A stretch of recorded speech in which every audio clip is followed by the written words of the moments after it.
thanks for joining us. We're here in Rancho Palos Verdes today to introduce you to a local resident who has one of the largest collections of baseballs anywhere.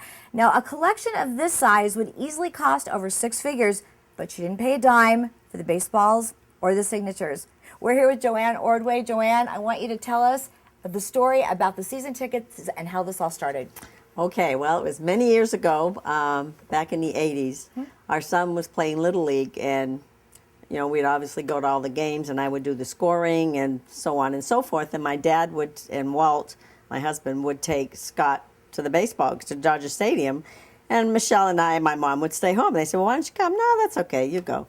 So then one day he talked me into going to the Dodger game, and that was it. I fell in love with Dodger Stadium before anything else. And I mean, we were on the Blue Reserve level. We weren't even on the field level. So we started going to every Saturday night game, and then we thought, oh, maybe we'll sign up for season tickets. And back then, this was in 86,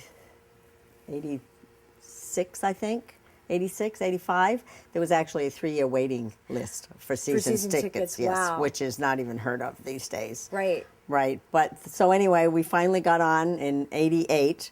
And then we started going to every game, including with the kids. We started with 4 tickets. Then we went to 6 because a guy on the field level had 2. Because you couldn't get field level tickets. You could not get field level tickets. So we were on the Blue Reserve for years. And finally I found out how to get down because, you know, they don't let you down at Dodger Stadium unless you have that level. Right. So I found out how to sneak my way down to get to know the players more than just watch the baseball. I wanted to know the players. Now, how long did it take you to start talking to the players and whatnot? Because you have relationships built with managers, players for many years now. When did you sort of start to get down to their level? It was probably in like 83, 85. I'd say 85. Okay. When I started coming down, and of course Mike Scioscia was my all-time favorite, and he was the catcher. Okay. So I would go down there and just, you know, call Mike, hi Mike, and he would say, he's such a gentleman. To this day, he's a gentleman. He would, you know, look up and say hi, and that was it. And he never really knew me. No matter who the player was, I'd tell them, could you tell Mike Scioscia Koala Joe said hi? Okay. And they said, Koala Joe. I go, yeah, please. Okay, well, I never knew. I figured, yeah, who's going to remember to tell Mike Scioscia that, right? So we went to the baseball writers banquet one night, and Scioscia walked in with Annie. So I went over and I said, hi, Mike. I said, I'm Koala Joe. And he looked at me and said, oh, you're Koala Joe. Ah. I went, uh-oh. He's, well, I kept getting all these messages, and I didn't know who you were. There's dedication, and then there's dedication. You did not miss a game. It's 70 miles round trip from Rancho Palos Verdes to Dodger Stadium. You didn't miss a game for 20 years. When I first met you, which was a few years ago, you were on this fast track. You had been to every single game. How did you do that? You're a school teacher, you're a mom, you're busy. How did you make every game? It wasn't easy. I mean, it was really tough because I'd come home from school, take a shower, dress, and out the door. And then finally grandchildren came into your life, and of course that changed yes. everything. And then you started missing a few games. Yes. I went every game, from 88 to 2009. Wow. Because when they moved out, they used to live in Bend, the twins. And when they moved down here, I started seeing them more, and then my daughter started working, so she needed me to help her take care of them, because getting a sitter wasn't easy, so on and so forth. So every now and then I will miss a game because I'm going out to the desert. To see But that. now it's kind of fun because when they come here, I don't miss the game because I bring them with me. So that's exciting. That was my dream come true, to take little Jimmy to baseball. Well, and they're learning from you because both Jimmy and Emily go to Dodger games, and they're asking the players for the balls. They're yelling their names out. So they're taking after Grandma. They're following in your footsteps. Okay, We're going to go over and look at some of these baseballs. I want you to tell us the story when we get over here about how all this works, because it's fascinating that you've got over, almost 800 baseballs here, and they're Yes. all signed. And you have never paid for a single one of them. Not one single baseball have I bought. Okay, how does that work? And you've never paid for a signature. This is amazing. It really all started with Mike Scioscia. I mean, Okay. the whole baseball thing started with Mike Scioscia, because I would ask him for a baseball because he was my player. So I'd ask him for a baseball, and he'd give it me, and then I'd ask him to sign it. Then I started thinking, wait a minute, maybe I should be getting baseball from other players and having them sign it. Okay. So, you know, but I was not as aggressive as I am now. I don't want to say aggressive, but I think I'm not, aggressive is a good word for you, Joe. you know, I'm not gung ho on it. Determined. Back then, determined. You're yes, determined, Yes. yes. I was a little shyer then, a little Okay. shyer. All right. So I, eventually got the knack of it and would ask them for baseballs, and they'd give me one. And, a couple days, couple homestands later, I'll ask them to sign it. Very rarely do they sign it at the same time that they give it No, to me. why is that? I just feel like I don't want to impose on them when they give me the ball. Okay. Because they've given me. And sometimes they'll throw it from the field, so they'd have to come over. Okay. Like Raffy threw me one yesterday, which was a shocker. Wow. Because Raffy doesn't. Yeah.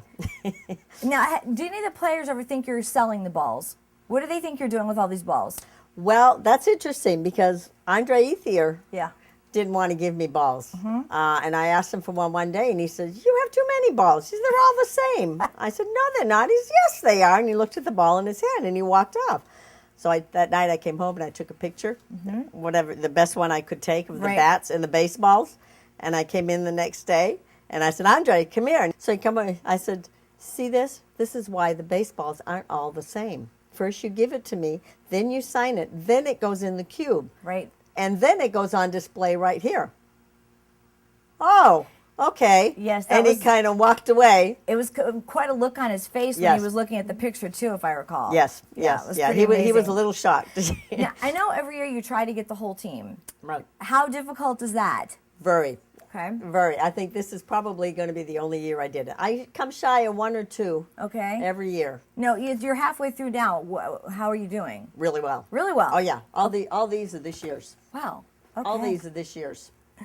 Unbelievable. So yeah, that's why they're not labeled. See, those have the label on the front. I haven't had time to label these. Now, who are you missing? Mostly pitchers. Okay. You got to. And the new guys, Okay. like Velez, although I got D. Gordon. But I have Trent, I have Javi, all those guys. Okay. Now, who is the most treasured ball here? Mike Socha's. Okay. Like I said, it Yeah. started with Mike. And the reason that it's special, if you see on it, it's written 1219, and that was the all-time Dodger catcher. That was actually a foul ball. Wow. And it's his foul ball, and he was on the road. And you go to away games as well. You've been to Yes. Mm-hmm. many away games, and so the same thing. You're asking for balls from the home team, the Dodger players, when they're out of town. And I know that they're so happy to see you when, especially out of town. away, especially out of town because they don't have a whole lot of fans at games out of town.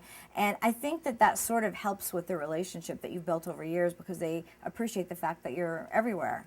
I think so. Yeah. I think so. And they know that I'm not selling the balls, Right. where a lot of them do. And even when I ask them for bats, Yes. Now I want to know. go to the bats Oh, next because okay. how did the bats start and how did you get them? Because bats are a little bit harder to get. I don't know anyone who has been given as many bats as you have. What was your first bat? the first Or who? bat, oh, that's a hard one. I don't know who the first one was. That's a good question. Now are these recent? Are they older? Oh no, old. Older. Okay. Yeah, there's some old ones. Talk about There's- some of the ones that you have here. One that is kind of worth is Lenny Harris because he's the all-time pinch hitter, Okay. and he's given me one. And of course, Andre Ethier's is I had to work really hard for. You did. Now which one is Ethier's bat? Ethier's is over here. He has to be in a special spot. Okay. All right. Let's go look at Ethier's bat. Okay, this is Ethier's bat. As you can see, he signed it. When I kept asking him for it, he kept saying, yeah. And I kept saying, come on, Andre, I'm patient. Give me your bat. He goes, yeah. He says, where are you going to put it? I said, well, you saw the picture with the bat. So he says, I want mine in a special place. And look what he writes on it. I said, now write something good. Finally. Finally. To Joe, finally, think blue. That's great. I had to work hard for this one. I mean, did. it took the whole season. So it's kind of neat.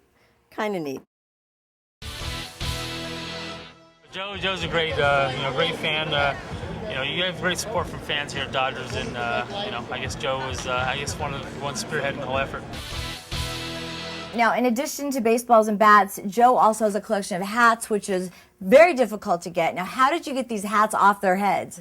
Well, at the end of the season, the very last game, you kind of ask them, "Can I have your hat?" And most of the time, I will ask them ahead of time. Okay. On the last game, can I please, please, please have your hat? And a few of them have. And St. Patrick, the green ones, St. Patrick's Day, are at spring training. Right. Back They're at very Vero. hard to get. And they're very hard to get because they won't let them give them away because they auction them off. Right. But I was lucky enough to have Bimo given to me. He didn't know he wasn't supposed to give them away. Okay. And then also, I know on top with the bobbleheads, you keep the balls next to the bobbleheads of all the players that you've gotten. Right. Right. Wow. Now, Joe, as a Dodger fan, obviously this season is a difficult one, but you still come to every game, you show up. You've seen the wave before. You've been the highs and the lows at Dodgers. Yeah. How do you think this is all going to pan out? Boy, I don't know. I don't understand why McCourt just doesn't give in. It's kind of sad. You look at the stadium, and Photo Day really told a big story. It did.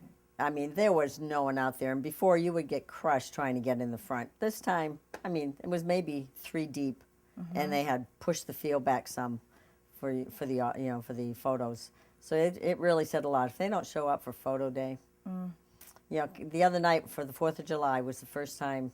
It was all sold out season. since opening day, I think. Yep. Yeah. Well, what message would you send to the fans to try to keep them coming to Dodger Stadium just to support the team like Well, you do? I think, if you're a baseball fan, I mean, I go to watch the game. I don't go to see the business. I don't go to buy the food. I don't go to do anything else but watch the game, talk to the players, continue my collection. Right. And, I hear people say, well, I don't want to give my money to McCourt. I go, it's not about that. It's about supporting the team. Right. And Mattingly said something the other day when he came over to sign something, and I guess he had noticed that Robert, Pat, and I are always there. And he said, boy, it's nice to see you fans here. I said, hey, we're here. Win or lose, it doesn't matter. I said, we're all a team. I said, the fans are part of the team. And I said, unfortunately, not that many fans feel that way. I think that you also know that you feel that the players are very excited to see you. They're happy that you come, and they're very appreciative of it as well. I think so. Yeah. I think that the ones that continuously come, whether winning, losing, the fiasco that's going on, to see that you're dedicated enough that you still come. At least I hope it means something to them. So you believe, right? You believe that this will ride itself out and the Dodgers will be back on top eventually? Yeah, but I think it'll take a while. Okay. I really think But it'll you're take a you're while. willing to ride it out? Oh, absolutely. Absolutely. No doubt about it. I'll be there. Very good. I'll be there. Now, as I mentioned, Joanne Ordway doesn't pay for any of these balls. Well, maybe in chocolate, and here she comes now with her brownies. This is how she brings them to the stadium. You pack them all up. I Now do. let's open them up and see what they are actually getting here. Okay, well, they're in foil. They're in The guys foil. rave about these brownies as well. They do. Here at we this. go. Well, the 2011 season has been a difficult one for our Los Angeles Dodgers. Not so much for their most dedicated fan. She's still making brownies, bleeding Dodger blue, and getting these balls signed. I'm Maria Sorrell from Rancho Palos Verdes.